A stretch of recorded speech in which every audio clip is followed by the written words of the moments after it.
आज आम्ही निघालो आमच्या नातेवाईकांच्या लग्नात. बाबल्याची रिक्षा पकडून थेट डोंबिवली स्टेशनवर इलो. ओबी आमचा कान्या डोळ्यान बघतच होता.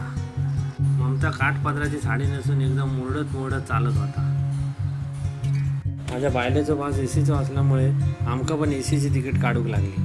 बहिणीक जवारी गर्दी आमच्या पाचवेकच फुटलेली असता. ओबी चॉकलेट हातात घेऊन बायलेक काहीतरी समजत होती. मग तिका गॉगल लावून ट्रेनमध्येच वॉक करूचो ताली गेलो.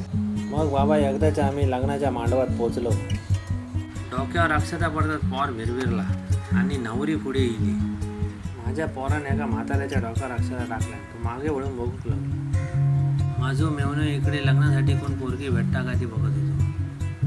मग ही दोघा रिसेप्शना गेली. राजगण कुठून तरी धूर घेऊन इलेलो आणि हळूहळू सोडित होतो.